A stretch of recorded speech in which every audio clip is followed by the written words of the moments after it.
Hello, welcome to the second introductory video for the Practical Introduction to Clinical Hypnosis Workshop. In this video, I'm going to talk about the history of hypnosis and answer the question, what is clinical hypnosis? I'm Dr. David Murphy. The state of mind that today we call hypnosis has been described and studied since ancient times. Both the ancient Greeks and the ancient Persians described hypnosis, or what we call hypnosis. The ancient Greeks assumed that hypnosis was a form of sleep. The Greek god of sleep was Hypnos. In the year 1027, however, Avicenna, a Persian physician and psychologist, was the first to suggest that we need to separate viewing the sleep state as the same as the hypnotic state. In his opinion, they were different, they were separate. Let's fast forward now to the 18th century, and Anton Mesmer, an Austrian physician who described what he called animal magnetism, which was later called mesmerism. You may have heard the word being to be mesmerized by something or someone. Several clinicians in that period of time started to use animal magnetism for clinical purposes. James Baird, who was a surgeon in India, described using animal magnetism to perform painless surgery.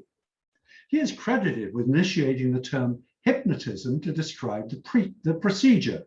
Hypno from the god Hypnos for sleep, and tism means to put to, so put to sleep, which of course later became synonymous with having anesthetic, to be put to sleep.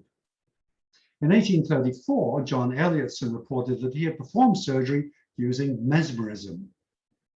However, animal magnetism and mesmerism were ultimately discredited because Mesmer could not objectively prove that that animal magnetism existed. And it is thought that this was the first test that he was subjected to, the first test of a scientific test for a double-blind study. Despite mesmerism being discredited, hypnotism continued to be used for clinical procedures. James Baird and the French clinician Etienne de Cuvier are both credited with initiating use of the term hypnotism. In the 19th century, the neurologist Charcot, who has as many as 14 different diseases and clinical conditions named after him, endorsed the use of hypnotism for treating the physical symptoms associated with hysteria. What was called hysteria then was probably today be called conversion syndrome. And so really, Charcot was validating the use of hypnotism for psychological trauma. Pierre Janet, a student of Charcot, described his theory of dissociation, which laid the groundwork for the model of the unconscious mind that we use today, and the modern treatments of psychological trauma, certainly the parts therapy that is promoted in NLP, and also the Gestalt therapy that was developed by Dr. Fritz Perls. Sigmund Freud, also a pupil of Charcot, incorporated hypnosis into his development of psychoanalysis.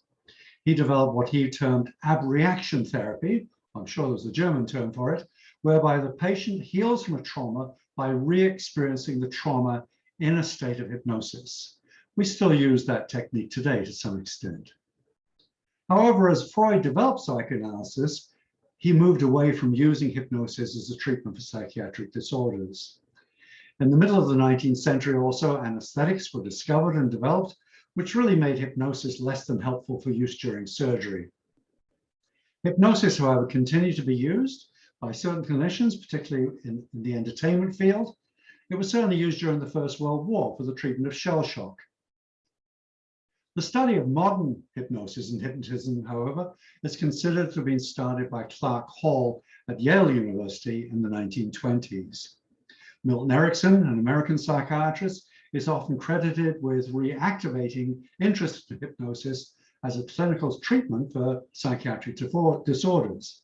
He also developed the techniques that have become known as conversational hypnosis, using words and conversation to induce hypnotic trance and to help create healing through hypnosis.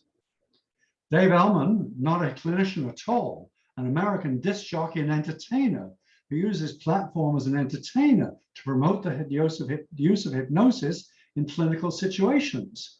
He trained countless numbers of physicians and dentists in the art of hypnosis, up until his death in 1949.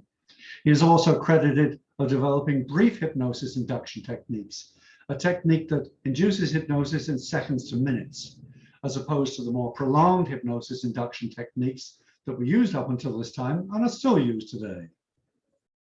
To this day, many successful hypnosis trainers are non-clinicians, and the same hypnosis techniques are used for both clinical hypnosis and entertainment hypnosis.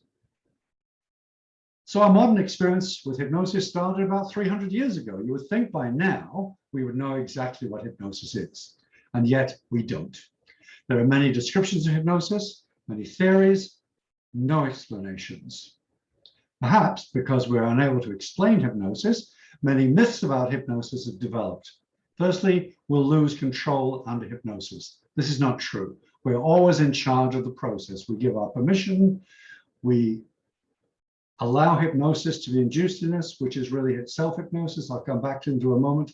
At any time, we can discontinue the process at our choice. Secondly, a hypnotist can make you do things you would never do without hypnosis. This myth has probably come out of entertainment hypnosis, where the stage hypnotist gets someone to do the funky chicken or do something ridiculous. Remember, though, that everyone who's gone up on stage has done that because they want to do the funky chicken or do something silly and entertain all their friends in the audience. They're not being made to do that. They've given their permission for that to be induced. We cannot do that without someone's permission. They would just resist it. They would not do it. Another myth, you can get stuck in hypnosis. No, you can't. We can stay in hypnosis for a long time, but ultimately we all come out of it in some way whenever we need to or we want to. Hypnosis is a form of sleep. It is not. Just as anesthesia is not a form of sleep. Both anesthesia and hypnosis are something other than sleep, neither of which we know what they are. We don't really know what anesthesia is. We've had a description for that, but we don't know how it works. We have no idea how it works on the brain. Another myth, only certain people can be hypnotized. Someone who says they can't be hypnotized is absolutely right. They can't be. Then they're going to resist the process. They will not participate in the process. Anyone else can be hypnotized in one way or another. There are different techniques. Some techniques work with one person and some with another, and vice versa. What do we know about hypnosis? Hypnosis is a natural state. It's something that we all experience at some time during every day, probably many, many different times every day. All hypnosis is self-hypnosis. Sometimes that's unconscious, we're not aware we're doing it. When it's induced with a hypnotist, either a stage hypnotist or a clinical hypnotist, we're consenting to do that. We still have to participate in the process and hypnotize ourselves. And then, of course, there are those self-hypnosis techniques called meditation, relaxation techniques. We're inducing that in ourselves. We also know that self-hypnosis, we use self-hypnosis rather, to remember the past or to imagine the future. If we reminisce with someone, we're going into a state of hypnosis to reminisce with someone. If we're imagining a new outcome, imagining doing something new in our lives, we have to use self-hypnosis to imagine that future experience.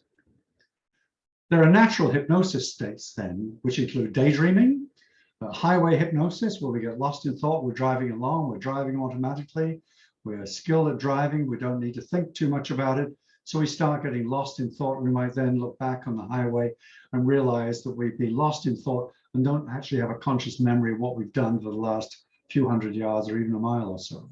Highway hypnosis. Boredom, being stuck in a boring lecture. I can tell you, we drift off into another world.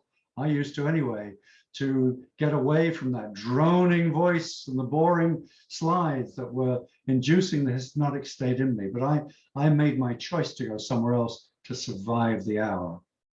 Listening to music induces a hypnotic state of pleasure, of reminiscing.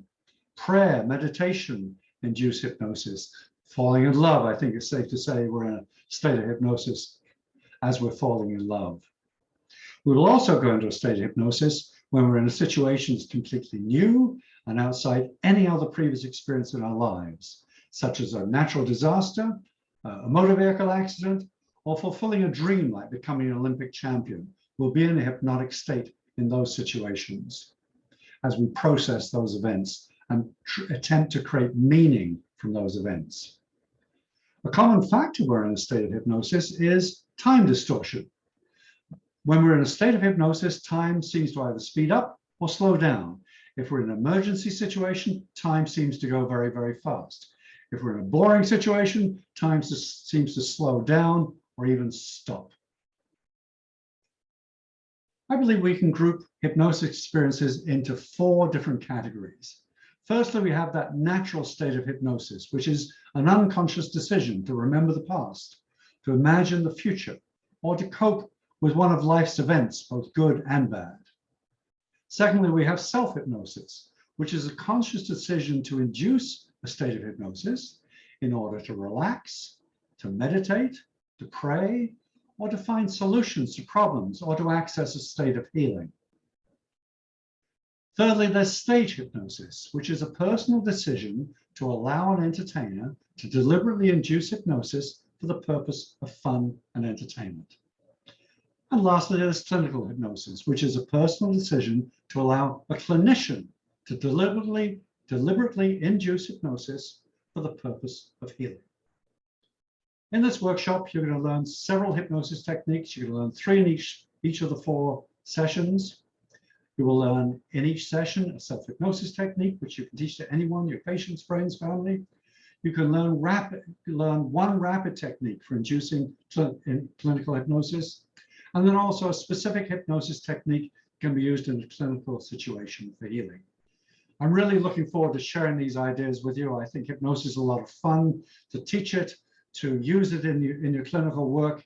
It's good for the clinician as well as for the patient or for the client. I'm looking forward to meeting you very, very soon. Bye for now.